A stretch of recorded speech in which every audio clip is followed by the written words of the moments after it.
चांदूर येथे होमगार्ड पथकाचा 79वा वर्धापन दिन सप्ताह मोठ्या उत्साहात आणि शिस्तबद्ध वातावरणात साजरा करण्यात आलाय। परेड, भव्य पादळ रॅली आणि जनजागृतीच्या माध्यमातून होमगार्ड दलाने आपली सामाजिक बांधिलकी पुन्हा एकदा अधोरेखित केली आहे। बघूया याबाबत सविस्तर रिपोर्ट। चांदूर रेल्वे होमगार्ड पथकात होमगार्डचा 79वा वर्धापन दिन सप्ताह उत्साहात साजरा करण्यात आला। जिल्हा समादेशक तथा अप्पर पोलीस अधीक्षक पंकज कुमावत यांच्या आदेशानुसार व केंद्र नायक दीपक राजपूत यांच्या मार्गदर्शनाखाली या कार्यक्रमाचे आयोजन करण्यात आले। वर्धापन दिनाच्या निमित्ताने चांदूर रेल्वे होमगार्ड पथकात साप्ताहिक परेड घेण्यात आली। यानंतर भव्य पादळ रॅलीचे आयोजन करण्यात आले।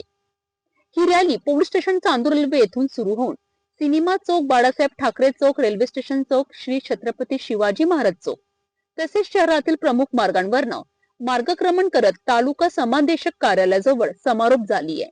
या रॅलीमध्ये पुरुष व महिला होमगार्ड सैनिकांनी शिस्तबद्ध व उत्स्फूर्त सहभाग नोंदविलाय।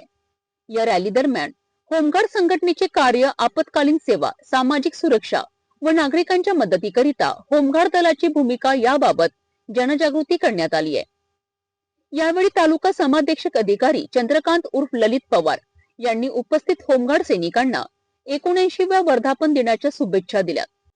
तसेच समाजसेवेत होमगार्ड सैनिकांनी बजावलेल्या निष्ठावंत सेवाभावाचे त्यांनी कौतुक केले। या कार्यक्रमाची सांगता पथकातील सुभाष घोडेश्वर यांनी आभार प्रदर्शनाने केली आहे। या यशस्वी आयोजनाकरिता पथकातील मुरायत, तेवडे, सोनवणे, तांडेकर, अग्रवाल, गोगटे व काळपांडे यांनी विशेष परिश्रम घेतलेत। शिस्त, सेवा आणि समाजहित या त्रिसूत्रीवर काम करणाऱ्या होमगार्ड दलाचा 79वा वर्धापन दिन चांदूर रेल्वे येथे प्रेरणादायी पद्धतीने साजरा झालाय। नागरिकांच्या सुरक्षेकरिता सदैव तत्पर असलेल्या होमगार्ड दलाला सिटी न्यूज कडनं पुढील वाटचालीसाठी पुढील मनपूर्वक शुभेच्छा।